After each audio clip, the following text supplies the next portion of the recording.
যে আবারও কি বিএনপি আন্দোলনের কথা ভাবছে? ধন্যবাদ আপনাকে, সম্মানিত আলোচককে। আমি বলবো প্রথম চ্যাপ্টারটা একটু আমাকে সময় দিবেন, পরবর্তীটা আমি একটু পরে বলবো। প্রথমেই আগামীকাল মুসলমানদের পবিত্র ইবাদত রমজান মাস। আমি সকল মুসলমানদেরকে রমজানুল মোবারক জানাই। পাশাপাশি এই বিষয়ে 1 মিনিট বলতে চাই। আজকে পত্রিকা দেখছিলাম বিভিন্ন দেশের, বিশেষ করে মধ্যপ্রাচ্যের, এবং মধ্যপ্রাচ্যের অন্যতম একটি দেশ সংযুক্ত আরব আমিরাতে এই রমজান উপলক্ষে নিত্য প্রয়োজনীয় কতগুলো দ্রব্যর 50% তাদের দাম কমিয়ে দিয়েছে। 10,000 পণ্যের উপরে তারা বিশেষ ছাড় দিয়েছে। আমি আমাদের দেশের সম্মানিত ব্যবসায়ীদের বলবো এদিকে লক্ষ্য রাখার জন্য। আমাদের দেশে সাধারণত এই রমজান আসলে কিংবা কোরবানি আসলে দ্রব্যমূল্যের দাম বৃদ্ধি পায়। পৃথিবীর কোনো মুসলিম কান্ট্রিতে বা অন্যান্য দেশেও এই সময়টা কমে, সেদিকে লক্ষ্য রাখার জন্য। দেখেন, দল গঠন নিয়ে আমি বলতে চাই, যে কোনো ব্যক্তি, যে কোনো গোষ্ঠীর সেদিকে বৈষম্য বিরোধী আন্দোলন পরবর্তীতে 1 দফা ফ্যাসিস্ট শেখ হাসিনা পদত্যাগ আন্দোলনে নেতৃত্বে ছাত্র জনতা ছিল, ছাত্ররা ছিল নিঃসন্দেহে, স্বীকার করতে হবে। তার সাথে এ দেশের আপামর জনগণ, ছাত্র, শিক্ষক, কৃষক, শ্রমিক, দিনমজুর সকল রাজনৈতিক দলের সমর্থনে ফ্যাসিস্টের বিদায় হয়েছে। সেই তরুণ ছাত্ররা দল গঠন করেছে, সেই দলের আমি সাধুবাদ জানাই। আমি তাদের সফলতা কামনা করি।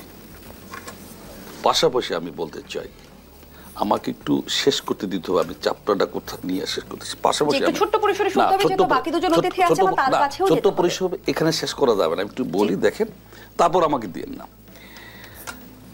রাজনীতিবিদ হিসাবে শেখ মুজিব একটা অবিসম্বাদিত নেতা ছিলেন। তার নেতৃত্বে ক্ষমতায় আসার পর ওনার দল আওয়ামী লীগকে বিলুপ্ত করে আদর্শ বাকশাল উনি তৈরি করেছিলেন, এবং এই বাকশাল একদলীয় শাসন ব্যবস্থা প্রতিষ্ঠা করতে গিয়ে তার কবর রচনা হয়েছে, এবং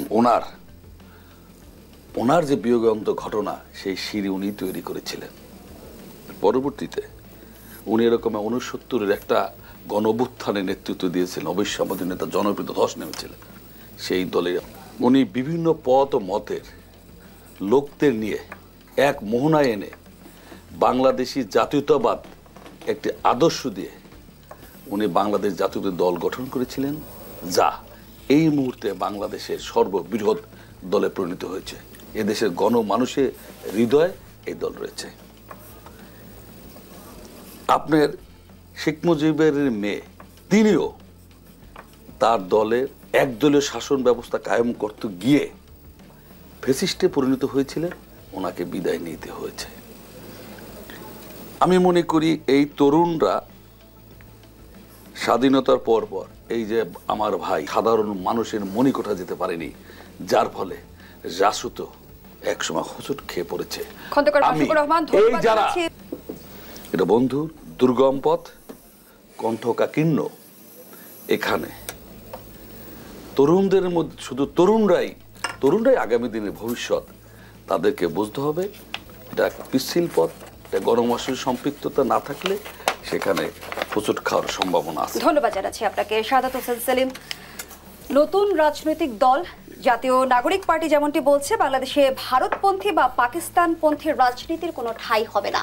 ভারতপন্থী রাজনীতি বলতে আমরা সবসময় আওয়ামী লীগের রাজনীতির কথা শুনে এসেছি। পাকিস্তানপন্থী রাজনীতির চর্চাটা বাংলাদেশে কে করে? আমি তাদের সেই ঘোষণা অনুষ্ঠানে উপস্থিত ছিলাম একজন আমন্ত্রিত অতিথি হিসেবে। তো আমি দেখেছি যে জুলাই গণ অভ্যুত্থানের সামনের সারি থেকে যারা নেতৃত্ব দিয়েছেন তাদের নেতৃত্বে রাজনৈতিক দল গঠন করা হয়েছে।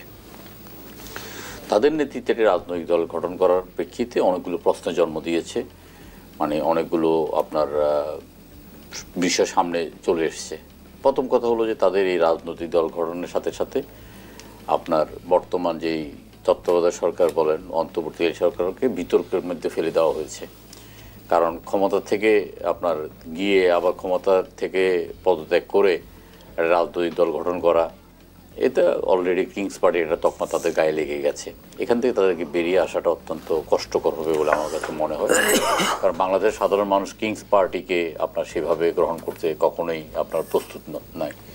দ্বিতীয়তটা যেটা তাদেরকে যে সমস্যাটা মোকাবিলা করতে হবে সেটা হলো যে এই দলের মধ্যে আপনার সুবিধাবাদী, আপনার যারা আপনার সরকারের কাছে বিভিন্ন রকমের পদলেহনকারী, আপনার তারপরে বিভিন্ন দুর্নীতিবাজ সরকারি দলের তকমা গায়ে লাগানোর জন্য তারা সেখানে ভিড় করতে পারে। আমরা গতকালকে তাদের যে অনুষ্ঠানে আমরা এমন অনেক রাজনৈতিক দলকে দেখেছি যাদের ঠাঁই হওয়ার কথা ছিল জেলে, যারা আপনার 18 সালের নির্বাচনে অংশগ্রহণ করে সংসদ সদস্য হয়েছে, জেলে না গিয়ে সংসদ কাঁপিয়েছে, তাদেরকে সেখানে উপস্থিত দেখেছি। আবার অনেকগুলো রাজনৈতিক দল যারা কোনো আন্দোলন সংগ্রামের মধ্যে গত 15 বছরে সামান্যতেও কোনো ভূমিকা রাখে নাই, এমনকি জুলাই কোনো অভ্যুত্থানেও কোনো ভূমিকা রাখে নাই, তাদেরকেও দেখেছি। এবং তাদেরকে তাদের শত্রু মিত্র চিহ্নিত করতে হবে। এছাড়া বিতর্কের যে এটা মানে সরকারি দল হিসাবে কিংস পার্টি হিসাবে তাদের গায়ে যে তকমাটা, যেমন আপনি অলরেডি দেখেছেন যে ফিরোজপুর থেকে তারা বাস রিকুইজিশন করে এসছে। এবার আমরা যারা ছোট ছোট রাজনৈতিক দল করি বা 12 দলীয় জোট করি, আমরা মাঝে মাঝে জাতীয় প্রেস ক্লাবের সামনে, জাতীয় প্রেস ক্লাবের মধ্যে আমরা কিছু সমাবেশ করতে চাই। আমরা সেই সমাবেশ করলে 500-700 লোকের আমরা একটা সমাবেশ করি। 500-1000 লোকের আপনার সমাবেশ করতে গিয়ে আমাদের জিহ্বা 2 হাত বেড়ে যায়, বুঝছেন না? সেখানে যে মানে যেই বিভিন্ন রকমের ব্যবস্থাপনার মধ্যে দিয়ে তারা ছাত্ররা এত বড় একটা অনুষ্ঠান, এত বড় একটা রাজনৈতিক দল করার পিছনে তাদের মানে আর্থিক সংগতিটা কোথায়, এটাও জনমনের মধ্যে প্রশ্ন এসছে।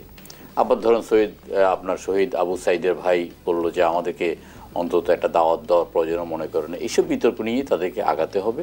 আমরা তাদের শুভকামনা করি, তরুণরা রাজনীতি করুক, রাজনীতি করে যদি রাজনীতির মাঠ বদলাতে পারে, রাজনৈতিক সংস্কৃতি বদলাতে পারে তাহলে খুবই ভালো কথা। তবে আমরা শুরুতেই যা দেখেছি যাতে বলতে পারি এটা একটা গতানুগতিক রাজনৈতিক দল হিসেবেই সামনের দিকে আগাবে। সরকারের কিছুটা পৃষ্ঠপোষকতা তাদের প্রতি থাকবে এবং সরকারের পৃষ্ঠপোষকতার কারণে সরকারের যেই ভাবমূর্তি, সে ভাবমূর্তি বা অন্তর্বর্তীকালীন সরকারকে নিরপেক্ষতা বজায় রাখার জন্য, নিরপেক্ষ নির্বাচনের জন্য তাদেরকে ঢেলে সাজাতে হবে। এই দাবিগুলো উঠছে এবং আস্তে আস্তে এই দাবিগুলো আরও উঠবে। ধন্যবাদ জানাচ্ছি আপনাকে। জনাব নাজমুল হক প্রধান, নতুন রাজনৈতিক বন্দোবস্তের কথা বলছে জাতীয় নাগরিক পার্টি, সেই দিক দিয়ে আবার বলছে যে দলটির লক্ষ্য দেশে সেকেন্ড রিপাবলিক প্রতিষ্ঠা করা। জানতে চাই রাজনীতির সংস্কৃতির পরিবর্তন কতটুকু আনা সম্ভব এবং সেকেন্ড রিপাবলিকের প্রয়োজনীয়তা মনে করছেন কি? ধন্যবাদ আপনাকে এবং দুজন সহ আলোচককে। আসলে এটা সবাই স্বীকার করবেন, অস্বীকার করার কোনো উপায় নেই। আমি সেদিকে যাচ্ছি না। আমি বলছি যে জাসদ যে দলটা দেশ স্বাধীনের পরে আত্মপ্রকাশ করেছিল, সেটা ধারাবাহিকটা প্রেক্ষিতে আসতে বললে অনেক দূর বলতে হবে আমাদেরকে, তাই না? বাঙালি জাতীয় আন্দোলনের সেই আমাদের সেই স্লোগান পদ্মা মেঘনা যমুনা তোমার আমার ঠিকানা ইত্যাদি ইত্যাদি। তারপর মুক্তিযুদ্ধ, দেশ স্বাধীনের পরে আমরা ক্ষমতায় যিনি ছিলেন বঙ্গবন্ধু শেখ মুজিবুর, আমরা আশা করেছিলাম যে স্বাধীন দেশে এত লক্ষ লোকের প্রাণের বিনিময়ে যে দেশটা আসলো, সেই দেশে নতুন আইন কানুন হবে, নতুন সমাজ হবে, নতুন রাষ্ট্র কাঠামো হবে, তাই না? কিন্তু সেটা ভ্রুক্ষেপ না করে উনি পুরাতন কাঠামো দিয়ে দেশটাকে চালানোর চেষ্টা করলেন। এবং সেই সময় আমরা একটা বিদ্রোহ করেছিলাম, ছাত্রলীগ। আমরা বিপ্লব সামাজিক বিপ্লব স্লোগান দিয়ে আমরা পল্টার বাইরে জনগণের পক্ষে থেকে রাজনীতি করার এটা দৃষ্টান্ত স্থাপন করেছে। আপনি দেখবেন, এবং দলটার নাম ছিল জাতীয় সমাজতান্ত্রিক দল। অনেক ভুল ভ্রান্তি সবাই বলে জাতীয়, কিন্তু এরপরে যে দলটা সেনাবাহিনীর গহ্বরে জন্ম করলো সেটাও জাতীয়তাবাদী দল।